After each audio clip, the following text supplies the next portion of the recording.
स्वप्नांची सुरुवात प्रेरणादायक गोष्ट विद्यार्थ्यांसाठी।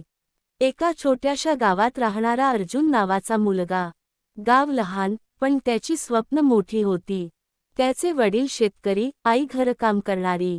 घरात पुरेसं खाणं मिळतं एवढंच पुरतं। पण अर्जुनला काहीतरी मोठं करायचं होतं। डॉक्टर व्हायचं स्वप्न त्याने पाहिलं होतं। शाळेत तो हुशार होता, पण परिस्थिती फारच हलाखीची। वह्या नसायच्या, पुस्तकं दुसऱ्यांकडून मागवावी लागायची। मोबाईल, इंटरनेट वगैरे तर दूरची गोष्ट। पण एक गोष्ट त्याच्याकडे होती, मनापासून शिकण्याची तयारी। एक दिवस शिक्षकांनी विचारलं, अर्जुन, मोठेपणी काय होणार तू? तो म्हणाला, डॉक्टर। सगळ्यांना हसू आलं। कोणी म्हणालं, गावात वीज नीट नाही, अभ्यास कसा करशील?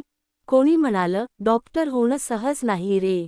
पण अर्जुन गप्प होता। त्याला माहिती होतं, हसणारे लोक नंतर टाळ्या वाजवतात, जर आपण हार मानली नाही तर। तो दररोज 4 वाजता उठायचा, दिवा नसेल तर मेणबत्ती लावून अभ्यास करायचा। शेतावर मदत करून अभ्यासाला वेळ काढायचा। मित्रांच्या जुन्या पुस्तकांवर अभ्यास करून तो दरवर्षी शाळेत पहिला यायचा।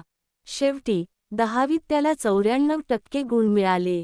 गावातले लोक आश्चर्यचकित झाले। शिक्षकांनी त्याचं कौतुक केलं। एका सामाजिक संस्थेने त्याच्या शिक्षणासाठी स्कॉलरशिप दिली। आज तो शहरातल्या नामवंत मेडिकल कॉलेजमध्ये MBBS शिकतोय। आणि अजूनही त्याच्या खोलीत एका कागदावर लिहिलेलं आहे, स्वप्न पहा आणि त्यासाठी झटका मारा। सुरुवात लहान असली तरी शेवट मोठा असतो। शिकवण: स्वप्न मोठी असली तरी परिस्थिती लहान असू शकते। पण जर मनापासून प्रयत्न केला, मेहनत घेतली, तर कुठलाही अडथळा तुमचं स्वप्न थांबवू शकत नाही।